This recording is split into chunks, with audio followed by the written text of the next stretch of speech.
Assalamualaikum dan salam sejahtera, bersama saya Fazrina Abdullah dalam rangkuman berita seminggu pada hari ini. Sebelum memulakan rangkuman pada hari ini, Unit Komunikasi dan Media Pahang UKOM ingin menzahirkan ucapan takziah di atas pemergian Mufti Perak, Allahyarham Tan Sri Datuk Sri Dr. Harusani Zakaria pada semalam. Baiklah, mari kita mulakan rangkuman berita pada minggu ini. Ke bawah Duli Yang Maha Mulia Pemangku Raja Pahang, Tengku Mahkota Tengku Hassanal Ibrahim Alam Shah Ibni Al-Sultan Abdullah Ruwaituddin Al-Mustafa Billah Shah berkenan menggunakan Allowance Diraja selama 4 bulan kepada tabung COVID-19 Pahang. Yang Amat Berhormat Menteri Besar Pahang, Datuk Seri Haji Warosti Wak Ismail berkata, baginda berkenan supaya allowance itu disumbangkan ke tabung COVID-19 Pahang yang diwujudkan oleh kerajaan negeri. Katanya, beliau dan rakyat jelata ke bawah Duli Yang Maha Mulia Tuanku menyanjung tinggi kegunaan ini yang akan digunakan sewajarnya demi menangani apa juga kemaslahatan berkaitan wabak pandemik ini. Beliau berkata demikian dalam satu hantaran di laman sosial Facebook pada Isnin lalu. Kerajaan Pahang memperuntukkan 7.8 juta ringgit bagi pelaksanaan bantuan prihatin Pahang BPP COVID-19 secara bersasar kepada rakyat di negeri ini yang terkesan dengan penguatkuasaan Perintah Kawalan Pergerakan PKP 3.0 dan Perintah Kawalan Pergerakan Diperketatkan PKPD.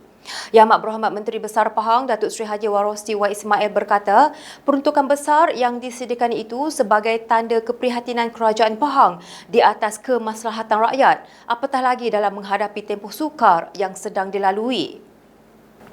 Beliau berkata peruntukan itu juga disediakan berdasarkan kemampuan keuangan kerajaan Pahang ketika ini. Seperti mana inisiatif-inisiatif bantuan yang diberikan sebelum ini, BPP COVID-19 secara bersasar yang akan diberikan masih dalam bentuk wang tunai dan barangan keperluan.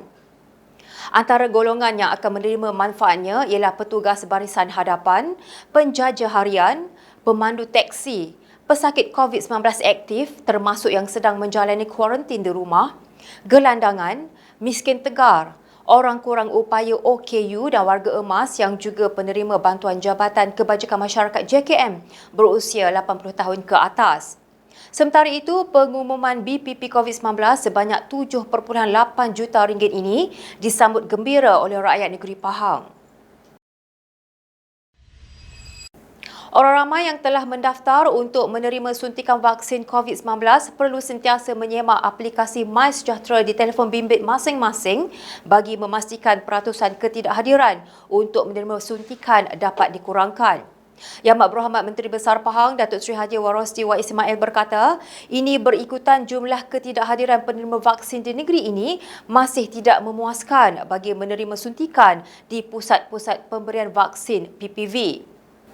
Jelas beliau lagi, setakat ini daerah Raub mencatatkan ketidakhadiran sebanyak 45%, Pekan 43%, Maran 40%, Bera 28%, Bentong dan Jerantut masing-masing 22%, Temerloh 18%, Rompin 17%, Kuantan 15%, Lipis 14% dan Cameron Highlands 9%. Beliau berkata sekiranya orang ramai tidak menyemak aplikasi MySejahtera, mereka mungkin tidak sedar tentang temu janji yang ditetapkan untuk menerima vaksin dan juga ada yang terlupa. Terdapat juga dalam kalangan warga emas yang berubah fikiran setelah terpengaruh dengan berita tidak sahih mengenai pemvaksinan sebagaimana disampaikan oleh ahli keluarga dan sahabat serta yang tular di media sosial. Justru beliau meminta agar anak-anak yang mempunyai ibu bapa yang sudah berusia, bantulah mereka untuk menyemak dan sering ingatkan mereka mengenai temu janji untuk menerima suntikan vaksin. Sikap penduduk dan orang ramai yang berdisiplin sepanjang menjalani Perintah Kawalan Pergerakan Diperketatkan PKPD terbukti berjaya memutuskan kes jangkitan sporadik COVID-19 di negeri ini. Yang Berhormat Setiausaha Kerajaan Pahang, Datuk Seri Dr. Salihuddin Ishak berkata, beberapa lokasi yang telah ditamatkan lebih awal PKPD kini mencatatkan sifar jangkitan COVID-19 kerana sikap mereka yang patuh terhadap setiap arahan dan SOP yang ditetapkan kerajaan serta pihak berkuasa terlibat. Jelasnya, lokasi tersebut adalah Taman Guru Jalan Gambang, 5 perumahan dan perkampungan di Pekan, Kuala Kerau di Temerloh, Genting Highlands, Muazzam Shah dan Dong diraup. Oleh itu, kerajaan memohon kerjasama daripada penduduk tempatan khususnya lokasi yang dikenakan PKPD kerana penyertaan penduduk adalah sangat penting dalam membantu usaha untuk menghentikan penularan COVID-19 ini. Beliau berkata demikian pada program Bicara Pahang yang disiarkan secara langsung menerusi laman Facebook Pahang Media di Wisma Sri Pahang di Kuantan Jumaat lalu. Jelasnya, tindakan PKPD ini diambil supaya dapat mengurangkan kadar jangkitan dalam komuniti sekaligus dapat menurunkan kadar kebolehjangkitan R0 di bawah 1 berbanding 1.23 ketika ini. Tabung kemanusiaan Palestin yang dilancarkan Kerajaan Pahang pada 21 Mei bertujuan untuk membantu meringankan beban rakyat Palestin yang menjadi mangsa keganasan telah berjaya mengumpul dana sebanyak RM505,322 sehingga 30 Mei 2021. Tabung yang dinamakan Pahang for Palestine ini dinaungi oleh Kebawahuduli Yang Maha Mulia Pemangku Raja Pahang, Tengku Mahkota Tengku Hassanal Ibrahim Alam Shah Ibni Al-Sultan Abdullah Raituddin Al-Mustafa Billah Shah. Timbalan pengerusi dua tabung berkenaan yang juga pengerusi Jawatankuasa Perpaduan, Kebajikan Masyarakat, Pembangunan Wanita dan Keluarga Negeri Pahang Yang Berhormat Datuk Seri Hajah Shahaniza Syamsuddin berkata, tabung ini adalah tanda solidariti rakyat Pahang dalam membantu penduduk Palestin yang menderita. Jelas beliau, tabung ini ditubuhkan oleh Kerajaan Pahang dengan kerjasama badan-badan bukan kerajaan NGO dan Pahanggo serta dipantau selia oleh Jawatankuasa Induk yang terdiri daripada pucuk pimpinan Kerajaan Negeri Pahang sendiri setelah diputuskan dalam mesyuarat Majlis Kerajaan Negeri MMK pada 19 Mei lalu.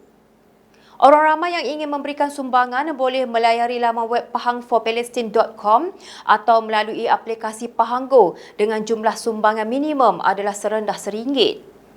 Sumbangan ini juga boleh dilakukan melalui tabung amanah Kerajaan Pahang iaitu Perbendaharaan Negeri Pahang menggunakan Bank Muamalat Malaysia Berhad di nombor akaun 060100216571 dengan rujukan Pahang for Palestine dan sekiranya sumbangan dilakukan menggunakan cek, ianya hendaklah ditulis atas nama Pegawai Keuangan Negeri Pahang.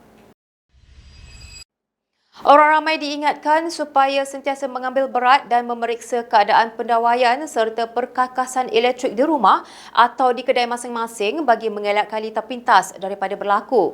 Pengerusi Jawatankuasa Sains, Teknologi, Inovasi, Komunikasi dan Multimedia Negeri Pahang Yang Berhormat Datuk Haji Muhammad Fakhruddin Muhammad Arif berkata, ini kerana ketika Perintah Kawalan Pergerakan PKP dilaksanakan, semua ahli keluarga akan berada di rumah sekaligus meningkatkan kadar penggunaan elektrik. Beliau meminta supaya orang ramai melaporkan segera kepada pihak Tenaga Nasional Berhad TNB sekiranya pernah terjadi litar pintas, kebakaran kecil dan berbau hangit pada pendawaian ataupun peralatan elektrik sebelum ini. Beliau berkata demikian selepas melakukan tinjauan ke gerai makan milik Encik Muhammad Najib Ismail di Kampung Padang Rumbia di Pekan yang hangus terbakar 25 Mei lalu. Dalam lawatan itu juga, beliau turut menyampaikan bantuan daripada Kerajaan Pahang dan sumbangan peribadi beliau sendiri bagi mengurangkan beban mangsa yang terlibat. Tiada pembelian panik dikesan di seluruh negeri ini hasil pemantauan yang dijalankan oleh Penguatkuasa Kementerian Perdagangan Dalam Negeri dan Hal Ehwal Pengguna KPDNHCP Pahang di beberapa premis tumpah ramai. Pengurusi Jawatankuasa Hal Ehwal Felda, Koperasi Usahawan dan Hal Ehwal Pengguna Negeri Pahang Yang Berhormat Datuk Haji Nazringah berkata, hasil pemantauan harian ke atas 26 pasar raya utama dan 7 pasar awam yang beroperasi di seluruh negeri Pahang mendapati tiada pembelian panik oleh pengguna. Beliau berkata kebanyakan premis perniagaan yang diperiksa berada dalam keadaan yang tenang dengan bilangan pelanggan yang dihadkan pada suatu-satu masa. Jelas beliau lagi, status bekalan barangan keperluan di negeri Pahang juga mencukupi walaupun berhadapan dengan sedikit kesukaran, kesan daripada kawalan pergerakan yang diperketatkan. Beliau berkata demikian ketika dihubungi Unit Komunikasi dan Media Pahang UKOM Isnin lalu. Berita itu tadi mengakhiri rangkuman berita pada minggu ini. Kepada daerah dan lokaliti di negeri Pahang yang kini dikenakan Perintah Kawalan Pergerakan Diperketatkan PKPD dan Perintah Kawalan Pergerakan PKP, patuhlah kepada SOP dan arahan daripada pihak berkuasa. Ikuti segala arahan yang diberikan agar semua pihak dapat memainkan peranan masing-masing untuk membantu menghentikan penularan COVID-19. Dan kepada yang masih belum mendaftar sebagai penerima vaksin COVID-19, bolehlah berbuat demikian menerusi sistem MySejahtera. Sampai jumpa lagi pada minggu hadapan. Assalamualaikum.